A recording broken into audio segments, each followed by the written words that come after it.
So if I was to give out an award for the most improved vehicle of 2025, it would probably go to the vehicle standing next to me. This is the third generation 2025 Infiniti QX80, and it is a major step up from the second gen I reviewed a few years ago. Today's video, we're talking over 30 plus cool, fun, interesting, and incredible features of this full-size body-on-frame SUV, and why, if you're shopping for a Cadillac Escalade or Lincoln Navigator, stop and take a look at this one first. All right, so after almost 2 decades of the prior generation being on the market, we finally have the new third generation Infiniti QX80, and it is a major improvement. Today, we're talking over 30 fun, cool, and interesting features, starting off with the exterior styling. Now, if you guys saw my review of the second gen a few years back, I actually thought it looked pretty decent. Now, granted, it definitely looked a little bit like a beluga whale, as some people pointed out, but with the facelift, I thought it actually looked pretty good. Overall, a handsome looking exterior, but this takes it to the next level. I mean, this looks more upscale, more modernized, and definitely very luxurious. You don't confuse this for any just standard pedestrian vehicle. This is definitely showing off its price tag, which we'll touch on later on in the video. So starting off with the exterior styling, this kind of has this split headlamp design that a lot of manufacturers have been using over the past few years. Infiniti calls this the bamboo style LED daytime running lamps, and then you've got your LED headlamps down here with automatic high beam, and then you have this revised front grille. Honestly, I think Infiniti is kind of killing it with these massive grills. They just really blend well with the design language. You also have the light up Infiniti logo, and then since this one is the Autograph trim level, which is the top of the line, this one has all of the cool LED bells and whistles, like the light up sequence as you approach the vehicle with the key in your pocket. You also have some nice exterior lighting on the side, and then your rear taillights also kind of do this cool animation. And then since this has the Autograph trim, you also kind of have this brushed nickel kind of material on the exterior as well. I also like how below the headlamp you do have this little air inlet, because you know the first thing you're worried about with a behemoth of this size is fuel economy and efficiency, but in any case it is pretty cool looking how it kind of wraps around the wheel well. Now, coming across the side of the vehicle, this is just as massive as the prior generation. In fact, the wheelbase is identical. However, this thing is 3.5 inches wider, and in terms of length here, you're looking at 211.2 inches long. So they really maximize a little bit more space on the interior to make it a more comfortable cabin when you're taking this on longer road trips. And then an added feature here is now you have recessed door handles. So as you lock the vehicle, these will kind of push back into the vehicle. Again, not that aerodynamics is really a concern here, but something that's just a cool little touch. Not necessarily my favorite feature on vehicles is pop-up door handles, but in any case, this has it. And I did have this vehicle in quite a bit of snow earlier this week, and it was frozen to the door, but they still were able to push out. So there's definitely enough strength in them to help you in cold climates. This one being the Autograph, you do have the two-tone roof. So as you can see, you have this beautiful red exterior color with the blacked out roof, and then I do like a little bit more of that brushed bronze color or darkened chrome color, this Autograph trim located back here, and then the infamous Infiniti QX80 air vent over here. This actually is functional. This does go into the engine bay, but it does again have that kind of darkened aluminum accents to it. Now, for the next cool feature, we got to talk about these wheels. Now, these are the optional 22-inch wheels that come on the Autograph trim level, and again, you kind of see that darkened aluminum accents, that smoked aluminum, which looks really nice. These are 275 millimeter wide by 50 ratio, and even though these are 22-inch wheels, they kind of look small on a vehicle of this size. Now, I point out the wheels because located down here is something new that you haven't seen on the QX80 before, and that is an air suspension system. So you can regulate it using the controls on the inside of the vehicle, but this does raise and lower several inches to make it easier to get in and out of the vehicle. Currently, it's in the access height mode, or if you do choose to take this thing off-roading, which personally I probably wouldn't because they got rid of the 4 low feature, but if you do, you can raise this thing up to give you a little bit of extra ground clearance. In terms of this air suspension, it's not standard on the base model, but on pretty much every model above that, you can get this air suspension system. Now, in case you're wondering about the platform here, it does not share the same platform as the prior generation. This is a new platform for this vehicle. It is still body on frame, but because of that, this has more structural rigidity, and it just kind of rides a little bit more solid than the second generation I tested a few years back. Now, the next cool feature of this vehicle is this massive light bar in the rear. Again, I'll throw up some footage at night, but this thing looks really, really cool. I love how you have all these individual LEDs, and again, you have this light up sequence as you approach the vehicle, and then now you have the Infiniti badging front and center, kind of showing off what vehicle you're driving. You also got your QX80 badge in that same darkened aluminum with the four-wheel drive badging as well, and then underneath the vehicle, you do have your exhaust pipe located over here on the passenger side. Now, I also like the fact that you have this integrated spoiler, and it hides up your windshield wiper up there, so you don't just have this ugly looking thing on the rear windshield. Overall, just a really handsome looking exterior. I really can't nitpick anything on the design. For me, this is a hit. Now, seeing this updated design language makes me a little bit upset that Infiniti has chosen to discontinue the Q50, the Q60, and even the QX50 SUV. I think had they integrated some of this design language, they could have had a really good hit on their hands, because the Q50 from about 10 years ago is still a pretty handsome looking vehicle. So Infiniti knows their design. It just was time for a refresh, and this QX80 accomplishes that. But anyways, this is a good time to pause the video and hit the subscribe button so you guys can stay up to date on all of the weekly car videos. I make reviews on vehicles that I get my hands on, like the Infiniti QX80 behind me, or vehicles that I own, being my Rivian and the Challenger. By hitting that subscribe button, you help me out a lot by bringing more cool content like this onto the channel. For the next interesting feature, this is actually a point of contention, especially for V8 enthusiasts, because no longer can you get the V8 engine on the QX80. It was one of the last holdouts. But now, as of 2025, it is a different engine. But I do have a little bit of a different take, a little bit of a hot take on this engine, and that is the fact that, honestly, I really don't care whether it's a V6 twin turbo like the one here or a V8. And I'll explain why when we get behind the wheel. What we have going on here is a 3.5 liter twin turbocharged V6, and it produces 450 horsepower and a whopping 516 pound-feet of torque. Now, for a frame of reference here, that's more power and torque than the prior gen, and it's more than the V8 Cadillac Escalade. Now, in terms of numbers here, oddly enough, 0 to 60 is the low 6-second range, which is on paper actually worse than the prior gen. Probably has to do with the additional weight and all the safety features, etc. But in any case, what I'm trying to say here is behind the wheel, you really can't tell the difference between the V6 and the V8. They both drive pretty okay. This is not a performance vehicle by any means. If you want one, get the Escalade V. Otherwise, this is going to be perfectly fine for your daily commute. All of that power is sent through a 9-speed automatic transmission, and you can either get this in rear-wheel drive or all-wheel drive. However, if you choose this Autograph, you can only get all-wheel drive. Fuel economy is just okay, 16 in the city, 19 on the highway. It's marginally better than the prior generation. Then max towing capacity is pretty decent. Since it's body on frame, we're talking 8,500 pounds. Now, one point I do want to bring up that a lot of V8 enthusiasts discuss is the fact that longevity or reliability is uncertain with a twin turbocharged smaller displacement V6. The 5.6 liter V8 that came on the prior gen was the same one used in the Nissan Titan, and it was known to be a pretty reliable workhorse. The 3.5 liter V6 twin turbocharged, to move a vehicle of this weight, uncertain on the reliability.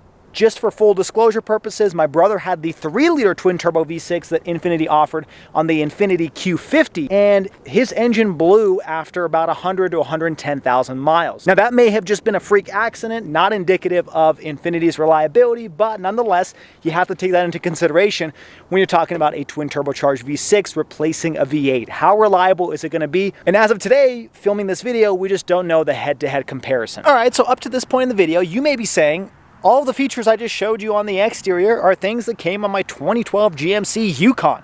Fair enough, but what I'm about to show you on the interior are some cool features, attention to detail, and interesting things that I don't think came on your GMC Yukon. Let's jump inside. Let me show you what I'm talking about. All right, first cool feature as you get inside the vehicle is not only the air suspension being lowered to make it easier to get in and out, and you have this little side step over here, but it is the design. Now, this is a night and day difference from the prior generation. Don't get me wrong, the prior gen had a really nice interior, but when you step inside of it, it felt like you were stepping inside the late 2000s. That's because you were. That's when the vehicle was designed, from the way the dash curved to the way the seats looked, the fact that they didn't really have any bolstering whatsoever. It was all late 2000s era design. This design is definitely 2020s, the latest and greatest. Let's start talking with the door panel. Now again, keep in mind, this is the Autograph trim level, and for that reason, this is the most fully equipped. So this is the nicest interior you can get. You do have a mix of suede with this quilted leather that's perforated. You got soft touch materials over here. You've got open pore wood with metal accents all throughout. This is an entire metal inlay that actually has your ambient lighting. You got memory seats. This is a nice aluminum door handle, obviously automatic window controls. And then coming down here, you got this beautiful speaker system. And should I add that there is some nice ambient lighting for this little speaker grill as well. Got a large storage compartment down here. This is wrapped in nice leather material. This is sometimes where you find cheap plastic, not on the QX80, another extension of your audio system, which brings us to the next feature, and that is the Klipsch audio system, if I'm pronouncing it right. I've never heard of Klipsch in any other car. It's kind of a funny word to say, but this thing is amazing. So the standard audio system on the base level QX80 is a 14 speaker audio system. If you step up to the higher trims, this comes with a 24 speaker audio system, and it is banging. Honestly, it's one of my favorite audio systems I've experienced in a car. I don't know if Klipsch has experience with in-car audio in the past, but whatever they've done in this vehicle, it's amazing. The bass is great. The sound is very crisp. You've also got speakers inside of the headrest. Yes, both the driver and passenger side have speakers in the headrests, and when you hear notifications from your phone, or if you're taking a phone call, you're going to hear the audio coming out from here and not from the other 24 speakers located inside the cabin, including those that are located on the roof. You're not going to hear it from these speakers, you're going to hear it from the headrest. So you could theoretically have a phone call from the driver's seat and not have anybody else really hear your conversation. Really unique. And I got to say, this is up there as one of the best with the Burmester audio systems. I'm a sucker for Harman Kardon. This is definitely just as good as all of those really premium audio systems. I'm glad they've stepped away from the Bose audio systems that they've used in other Infiniti products, because those I always found kind of lackluster. This is an amazing system, and I can't talk about this enough. Now, jumping in towards this seat, that brings us to the next cool set of features. First off, again, coming back to the design here, looks really nice. And you do have suede on the headliner, of course, because this is the Autograph trim level. But this is a very beautiful looking seat. You got some quilted leather, you got some perforated leather as well, some contrast stitching. I do know you can get other colors as well. This is kind of the graphite black interior color, which looks timeless, although I would prefer maybe a dark brown or maybe a red interior would look nice as well. But these seats are incredibly cushy and comfortable. One of the softest seats I've experienced in a vehicle. So if this is zero gravity that Infiniti likes to tout, I can definitely tell that here, unlike maybe the Nissan Sentra, which are also comfortable seats, but I wouldn't necessarily call zero gravity. Now, the base trim level comes with faux leather seats, but this Autograph trim level comes with this dot quilted semi-aniline premium leather seats. So this is really the only trim level that you can get these super ultra luxurious looking seats, but all the other trim levels still have genuine leather except for the base pure trim level. Now let's talk about the plethora of features here. Of course, these are power operated. You got four-way lumbar support. You can also adjust the lumbar or the side bolstering to make it thicker or a little bit looser depending on your width. And then you've got massaging function here. Yep, both passenger and driver side. These are of course heated and ventilated, and of course you get a heated steering wheel, and that's standard on all trim levels. Before we step inside, I do want to point out that this carpeting also has kind of like this quilted design. You'll see a better representation of that when we get into the second row. All right, now jumping into the cabin, it's just as nice of a place to be. And I will point out that the door sounds more solid than kind of the more lighter, tinny feel of the prior generation. I do want to point out you've got more of that open pore wood over here with that metal pinstriping, looks really nice. And then turning this vehicle on, you do have this cool startup graphic in the background. And then I should also point out that this is kind of a light up piano black plastic that has Infiniti script written on it for the passenger side. So this actually glows, especially at night. You can definitely notice a little bit more of it, but just a really nice, gorgeous, beautiful interior. I mean, take a look at that background. I should also point out this background will change the way it looks based on the time of day. So at nighttime, this will kind of have this celestial dark sky in the background versus right now, it's kind of like this sun is rising motif to it. So really unique attention to detail that you don't necessarily find in a lot of other vehicles. I do love the fact that they've done that here. So lots to talk about here. The next feature I want to discuss is the steering wheel. Like I said, it is heated. You do have this flat bottom design, and it's kind of a 2-spoke style, although you do have a little bit of a gap over here, so technically 4-spoke design. The reason I want to talk about this is the self-driving feature with touch-sensitive feedback on the steering wheel is fantastic. You could easily drive on the highway and just keep your hand over here, and it will keep the lane departure warning and lane centering on. You don't have to constantly jiggle the steering wheel. Other cool features here is this is kind of a haptic feedback control button. So this is how you turn on your cruise control. You can change lanes here because this has ProPILOT Assist 2.1, and I'll show that off when we get on the freeway. Of course, you can set your speed, your distance, and then you set your volume controls. On the right-hand side, this is kind of a unique little roller knob because it's not actually facing kind of perpendicular like you would expect. It's angled a little bit because when your thumb is in this position holding the steering wheel, you know, you kind of have the angled motion. It's a little bit odd, but honestly, when you start using it, you really can't tell the difference. You got your voice activation, you got your back buttons, a set of different buttons, including an OK button to control your gauge cluster display. And then this button is how you can activate which screen you want to control. I'll show that off in just a moment, but you do have your seek and track buttons, and you've got paddle shifters located on the backhand side, along with your sensors for your ProPILOT Assist 2.1. So that brings me to the next cool feature, and that is these dual 14.3-inch displays with a very, very tiny bezel in between them. Now, coming back to the steering wheel, I want to show off. I'm going to click the left button, and now I can control this center gauge cluster display. Now, in terms of software, it's very similar to other Infiniti products. You just happen to have a larger 14.3-inch display, and there's not too much to report here. Obviously, you have your quick access stuff, and then you can scroll through with this pinwheel to find all the different menus. Now, there is a cool feature here where if you go into your settings, this is something I've shown off in other Infiniti products as well. If you go to customize display, this is where you can change your meter view to look a little bit different. There's elegant, which is kind of your traditional gauge cluster, and there's enhanced, which is more of a minimalistic design.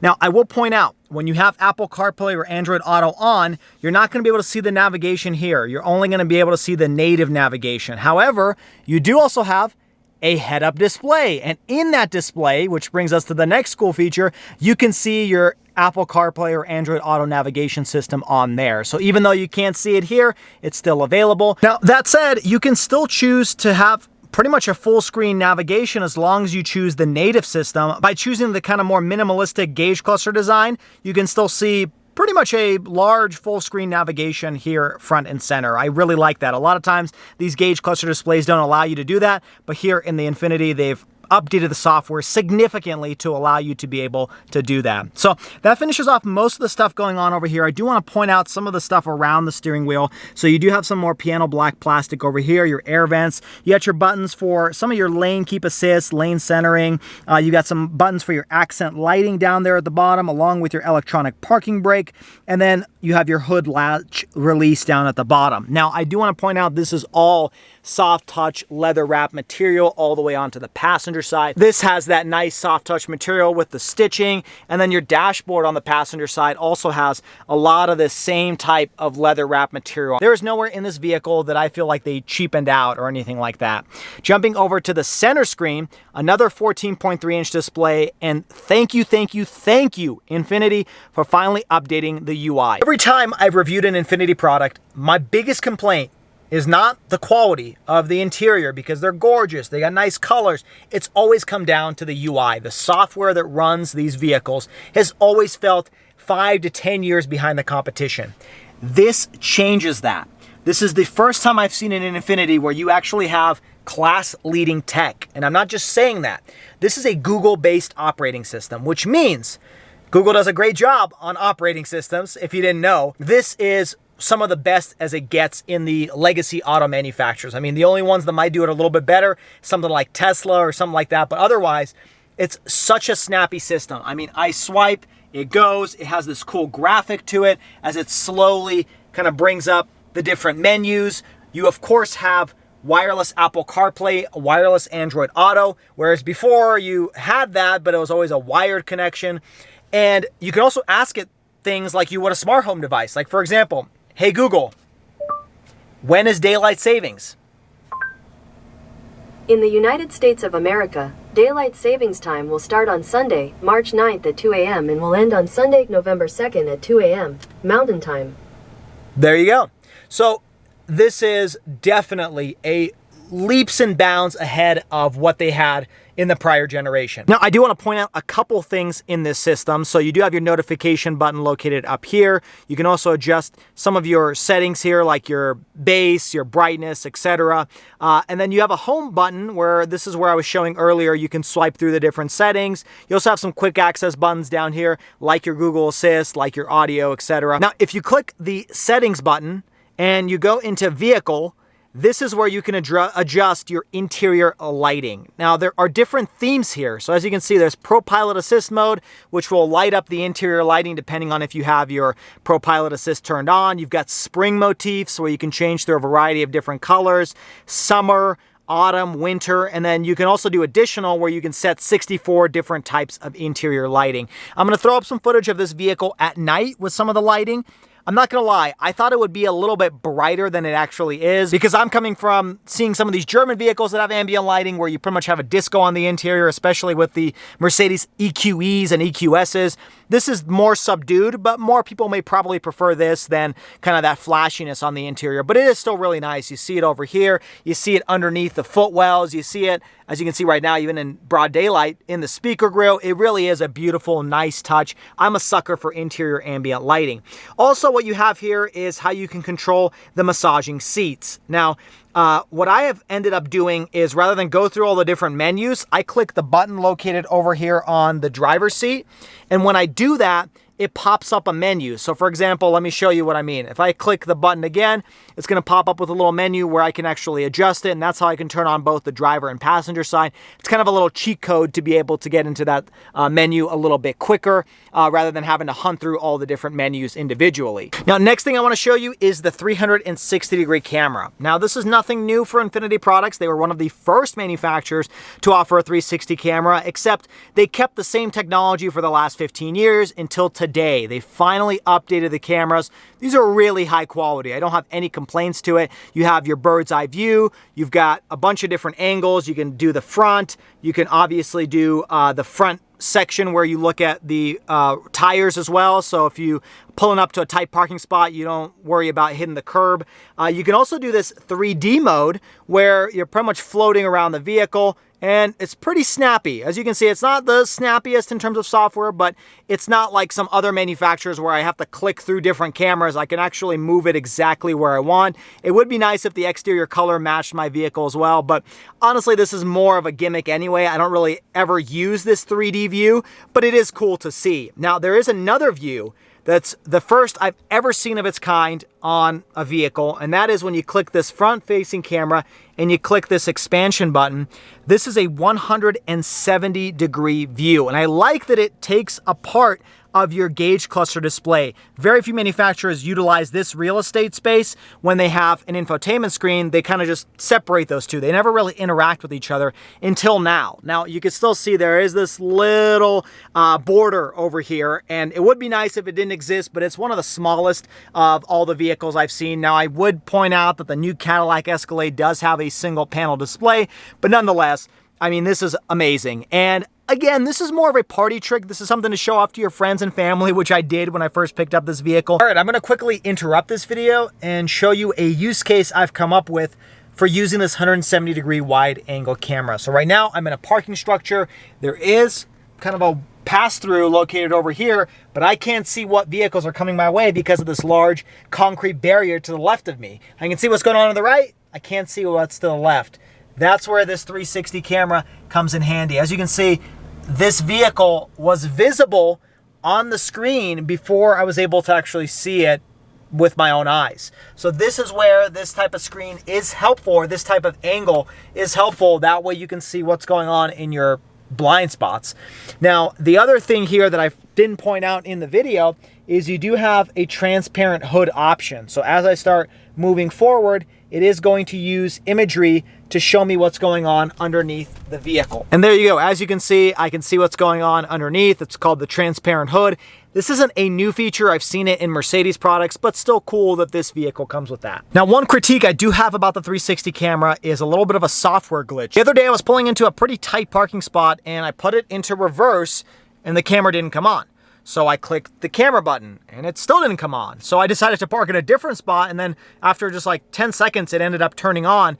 But it's a little bit of a software glitch that kind of impacted whether I was going to park in a certain spot. I wonder if this is an early pre-production model that, you know, still has some kinks that it needs to work out. But at the end of the day, just keep that in mind. There are some software glitches, as there are with any vehicle that has tons of software baked in. The other thing I want to point out, once we minimize this, is another cool camera feature. And for that, I'm going to have to go into Vehicle, Dash Cam. And as you can see here, you have an interior dash cam where this thing will record things, and you can obviously set when it does that. So you can, you know, have it do it when you're parked or when you're driving or whenever. But as you can see, this is the front camera, and I can make adjustments to it. There's also the rear camera, same thing there. And then there's also an inside camera. So I can record what's going on. There I am. Hello, everybody.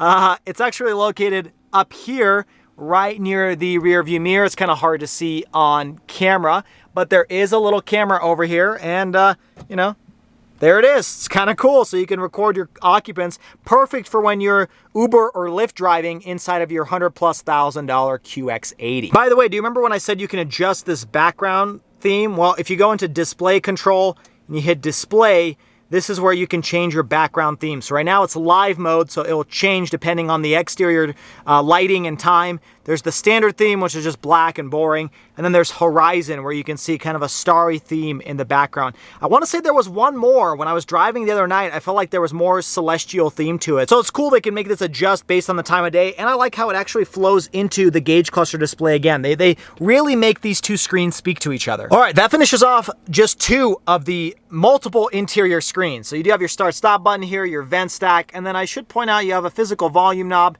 and you've got seek and track buttons as well, for those of you that want some physical tactile touches. Now, moving down below that, this is a 9-inch screen that is primarily used just for your climate control settings. And what's interesting here is, similar to the QX60 I reviewed, this is a haptic feedback control screen. So as you can see, as I'm holding my finger over the different sections, it's lighting them up. But until I push it, it won't activate. So it's a haptic feedback. So it actually vibrates this entire screen to let you know you've clicked it. Kind of a nice touch, something you don't see very often. Now, it's still very easy to adjust the temperature. You can obviously click the buttons, or you can use this slider control. This is where you turn on your heated ventilated seats, your heated steering wheel. Surprisingly, you can't turn on the massaging seats here, which would have been interesting. And then you can activate the defrost and everything like that. You can also activate your rear climate control settings, or lock those people out, so that you don't allow them to kind of mess up with any of those controls. And then another feature of this screen is this modes button. And this is where something that prior generation didn't have at all is the different types of drive modes. So you've got personal, standard, eco, sport, towing mode, and snow mode. You also got the 4 high, but no longer do you have the 4 low setting that you found on the prior generation. You can also adjust the air suspension using the buttons located over here. Now, I will say this screen quality seems a little bit different than this one. I think that has to do with the fact that this has haptic controls, but this is a major upgrade over the prior generation. I mean, I just can't stress that enough. You do have your hazard button over here. This is your gear selector, and it is a little bit odd. I would have preferred either a rotary style, or honestly just one on the gear stock or on the steering wheel stock itself would have been nicer. It's easier to just kind of access this rather than figure out which button you need to push, but just a minor gripe over there. You can also turn on your auto suspension, and then you do have a quick access button for your camera. I do like that, because that way you don't have to hunt and peck for your infotainment screen. No storage compartment over here, but it is kind of elevated, and you've got this little shelf. But you do have some more storage or pass-through located underneath this center arm console. So if you can throw your purse or your wallet down there, kind of keep it out of plain sight. Moving backwards, I do like that they have covers for all of these sections. So this is some suede with some nice leather. One complaint I have is this isn't very soft. It's covered in leather, but it's hard touch. This is a softer material, but depending on how you're sitting, your elbow might actually be touching this hard touch material instead. Just something to get used to. Opening up this section, this is where you find some USB ports along with your wireless charging pad, and it works great because it's angled. Your phone can fall in there and it just stays and it doesn't really wobble around. You also have a little compartment to open up your cup holders, but as many of us know, they get pretty dirty over time, so you can just shut that and close it out of plain sight. The next cool feature to talk about here is the fact that the Autograph trim level comes with an optional refrigerator. So you can turn this on and this thing will refrigerate your drinks or snacks or whatever have you in there. That's pretty nice and welcome feature. And then on the passenger side, not too much to report, but you do have a pretty large glove compartment lined in felt. For the next interesting feature, you've got a digital rear view camera mirror. That's pretty standard. And you've got touch sensitive lighting up above you. You also have this sensor up here for biometric cooling in the second row. We'll talk about that when we jump back there. Last thing to point out is every single QX80 now comes with this large panoramic sunroof, which was not even an option on the prior generation, but now you can get it on every single trim level of the QX80, and it does brighten up the interior. All right, still not convinced about how many features are baked inside of the vehicle. Let's jump in the second row. Let me show you some more cool features. First off, starting off with the door panel, just as nice as the first row. Leather touch surfaces, perforated leather over here. Even down here, you still got this soft touch material. This isn't plastic. You've got more of your 24 speaker Klipsch audio system. There's 3 speakers just in the door itself, and you've got some more ambient lighting here as well. Now, the only place I've seen hard touch plastic in this vehicle is just this section over here where you're gonna throw your cup holders and some storage cubbies. Other than that, everything still has that same nice suede material. And like I said, you have this cool quilted carpet in the first row. Well, you have even more evidence of that in the second row. This looks like something you'd find in a nice 70s household. Some nice shag carpeting with some cool texture or quilted pattern to it. I really like that. That makes this vehicle stand out even more, makes it feel a little bit more premium. Talking about these seats, just as nice as the first row. That's the next cool feature to talk about. These are perforated, they're quilted, these are heated, ventilated, and they're massaging as well. These are the same type of seats you find in the first row. You do have automatic controls over here on the side because you can slide these forward. They're all power operated. But wait, there is more. Let's jump inside. Plenty of legroom, by the way, in the second row. And of course, you can adjust the legroom, but this is a very executive style second row. You got 39.2 inches.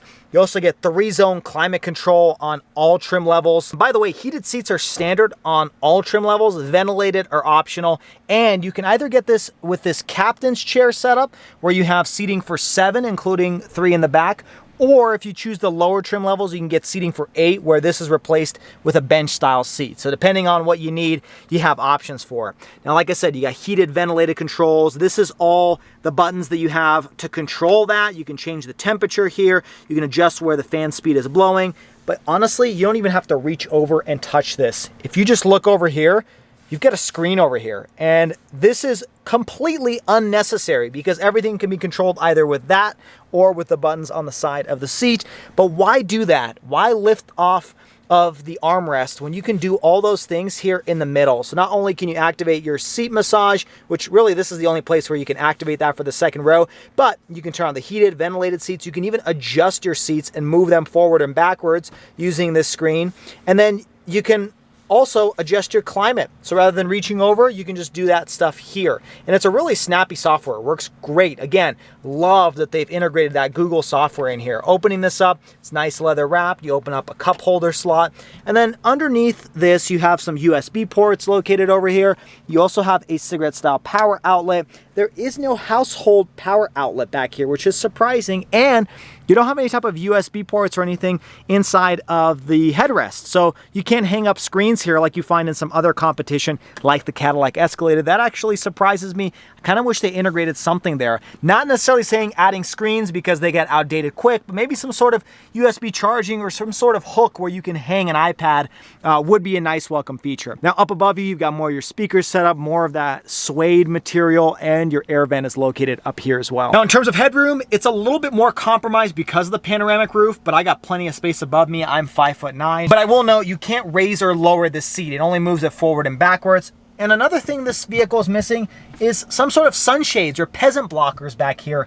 You don't even have that as an option, and it would be kind of cool to have some sort of rear sunshades here because a vehicle over $110,000 should really have it. I do like this large panoramic roof. It's very nice and airy in the second row. Now, last thing to point out in the second row is something I hinted at earlier, and that is biometric cooling. It uses sensors in the first row to be able to see where on my body I am giving off a little bit more heat. So it's like an infrared sensor.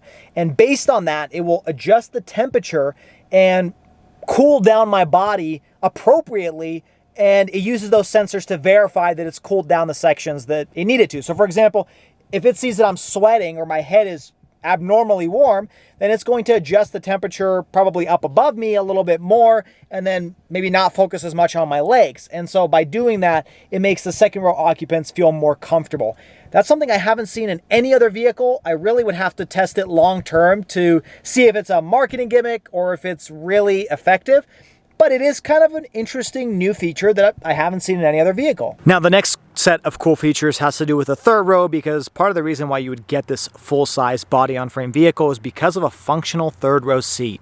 And the way you get back there is you push this button, or I should say you hold it, and then you let go and the seat will automatically move forward. Not something the prior gen ever had in its set of features. Now, as you can see here, it gives you plenty of access, very easy access into the third row, and you can still keep a car seat in here and open up this second row. I did that actually on the passenger side. So climbing in there, you actually get 4 inches of extra legroom here in the third generation versus the second gen. So the fact this vehicle is just a little bit larger on the outside helps with the interior amenities and features. Now, once you're seated here, you can push this button. Obviously, the second row passenger would probably do this. Otherwise, why would you be sitting in the third row?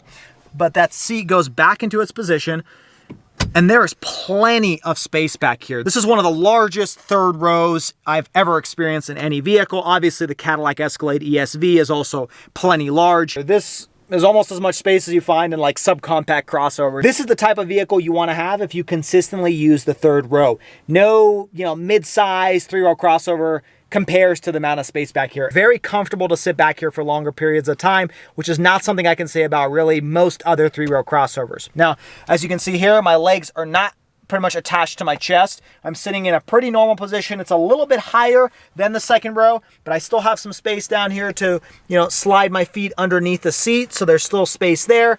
And I've also got vents located up here as well. Now, I don't have my own set of climate control settings. Those are regulated from the second row, but it's still a pretty comfortable place. And I gotta say, these seats are still really comfortable as well. You could pretty easily fit 3 passengers back here because that 3.5 extra inches of width gives you more space here in the middle. Now, I'd probably recommend a kid, not a full-size adult, but it's still possible to fit 7 passengers inside this vehicle realistically. And as you guys may be able to see on camera, it's a little bit dark back here, but I do have pretty good amount of headroom above me. If you're over 6 feet, it might be a little bit tight, but perfectly fine for my 5'9" frame. Couple other things to point out. These seats still have that nice semi-aniline perforated leather.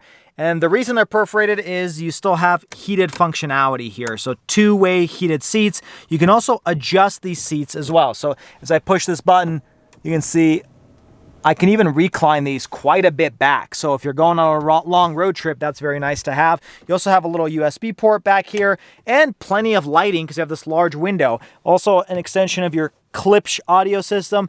One thing I'm definitely going to knock this vehicle on: hard touch plastic here. Infiniti, why? Why couldn't you just make this soft touch material? That would make this third row top notch, but I gotta knock it for the fact that you got hard touch plastic where you're gonna be resting your elbow. You do have 2 cup holders back here, but again, a perfectly fine place to sit. My only knock is no soft touch for your elbow. Next up, let's talk about the cool features in the trunk area. You do have the hands-free activated lift gate. Infiniti chooses to put it on the left-hand side, but you can of course hit the button on the tailgate or lift gate as well.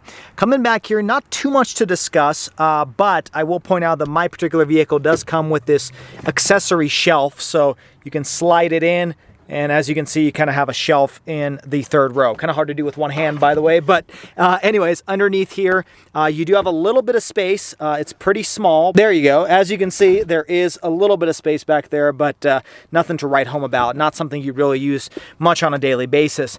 You do have your household power outlet located back here. I just would have preferred for them to have it in the second row.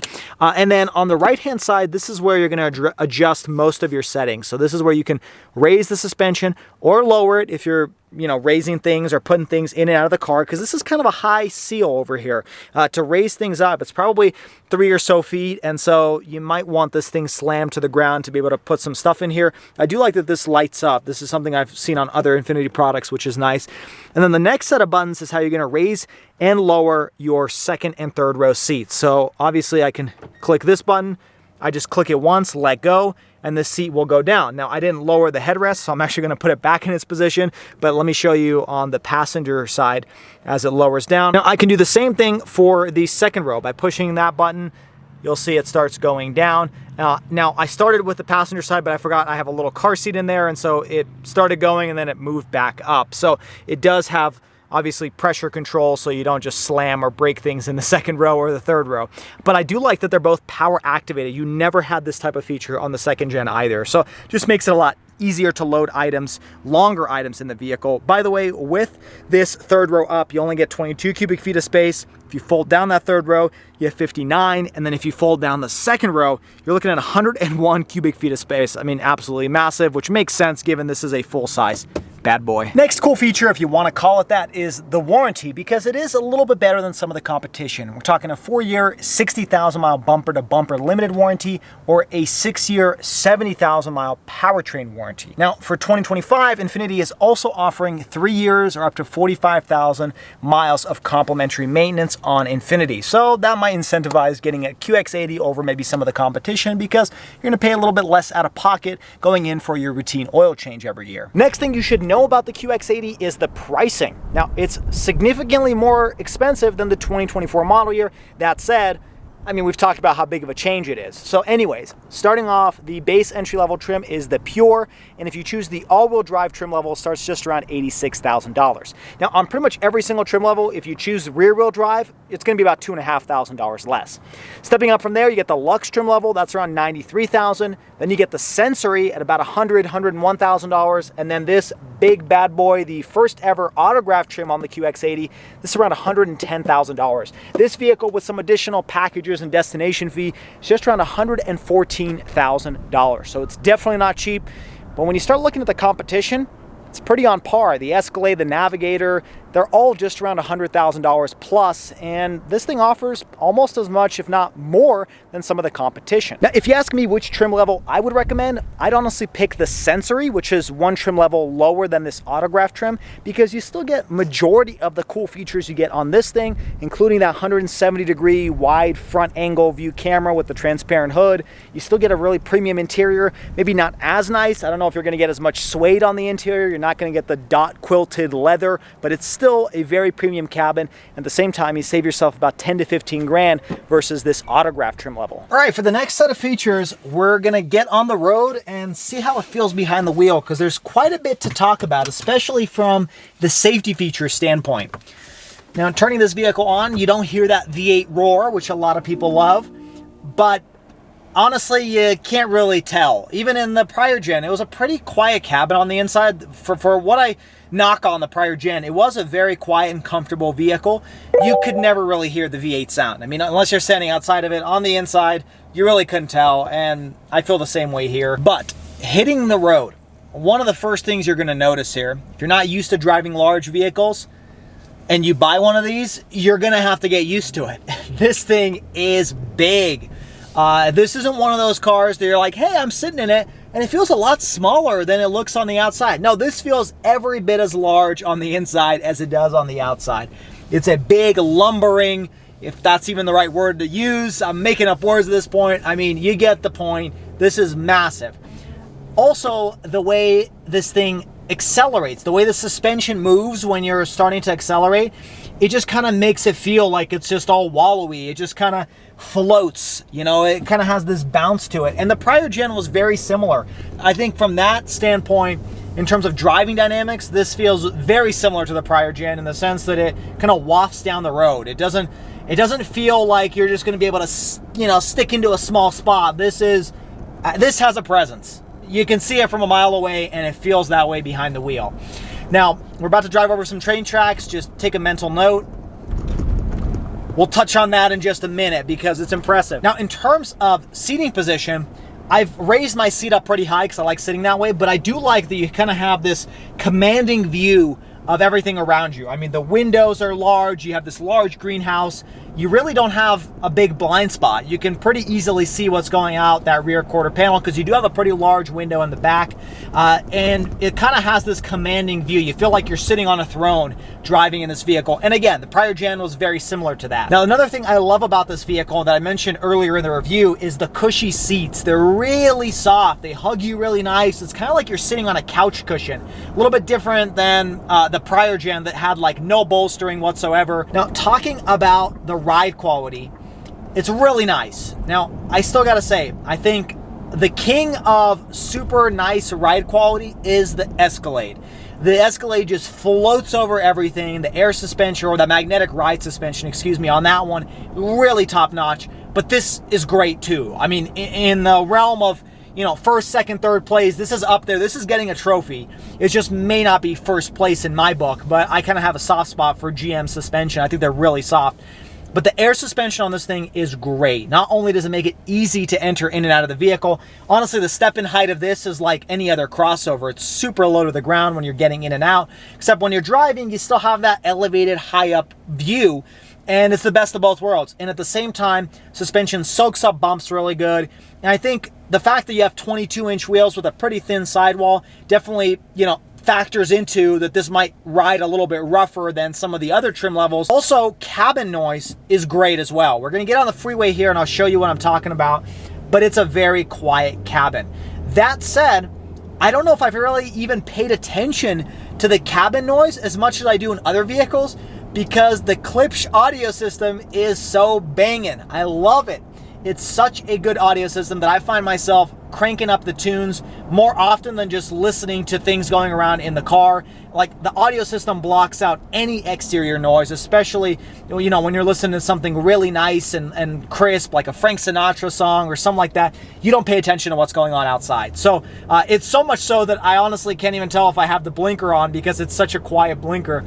So that just goes to show, again, the audio system's fantastic. But even if you have the audio off, in terms of ride quality and noise, it's great, just like the prior gen, but to the next level. Now we're about to get onto the freeway. Let me put this into sport mode. It's pretty easy to do. And let me go down to, keep in mind, this is uphill. This is the one I always take it on. It's down to 20 miles per hour. Let's gun it.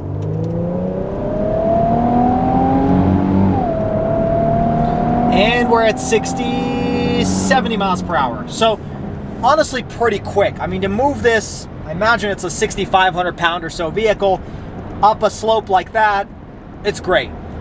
Is it just as quick as the V8? Yeah, probably quicker. In fact, on paper, this has more horsepower and torque. That one had better 0 to 60. I mean, it's a toss-up.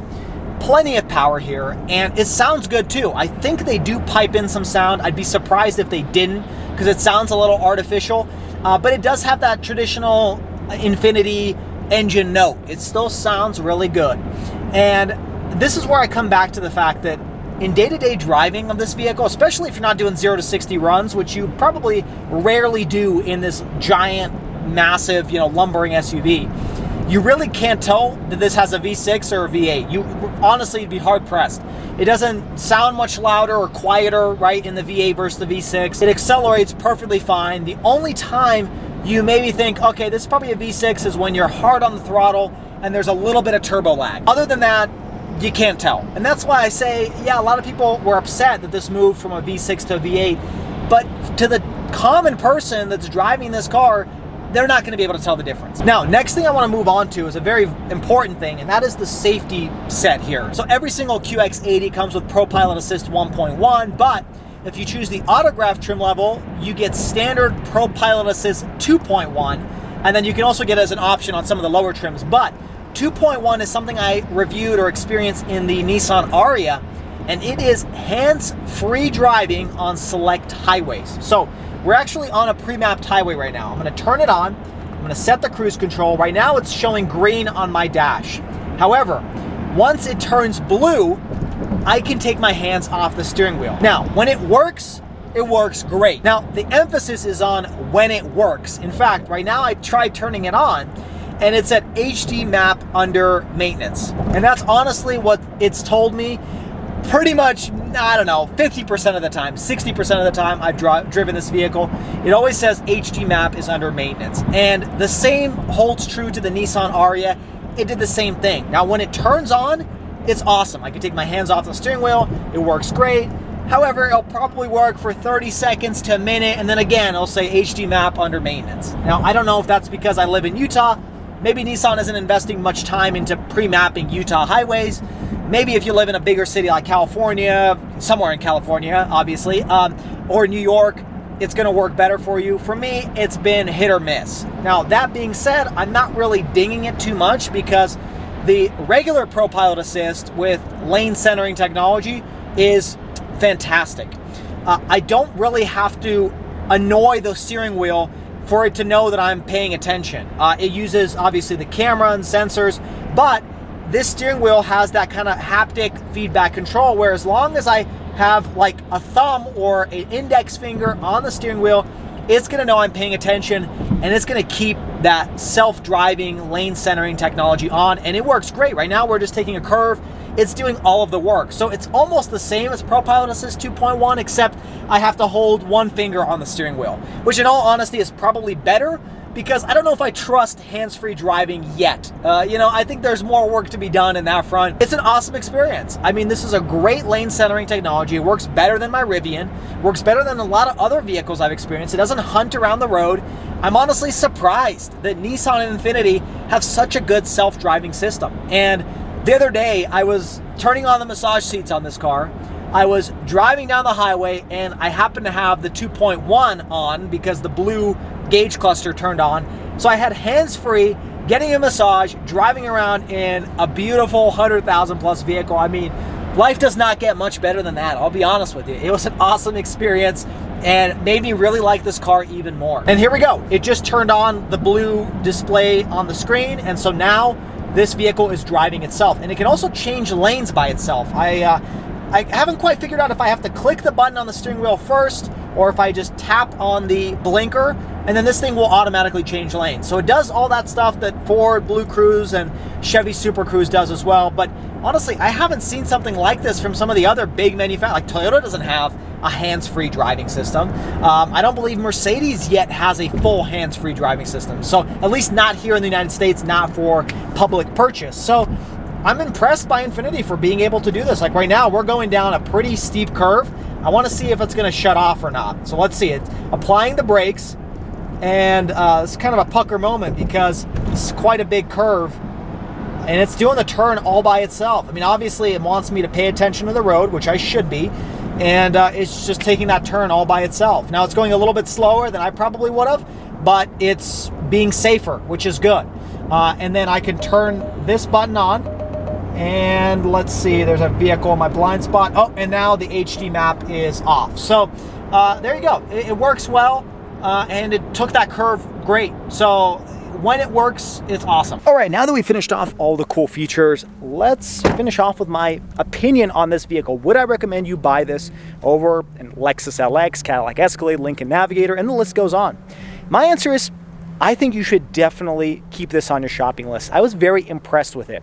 Now, there are some downsides here. There's no V8 anymore, and the price point has definitely jumped up. But when you start looking at the competition, they're all pretty much very similar to this. The Navigator also has a V6. The Escalade has a V8, but it's a little bit less powerful, less efficient. And so this is on par with that. And same with the pricing. Yes, it's jumped up from the prior generation, but the prior gen was probably 15 years past its time. I drove it, I reviewed it.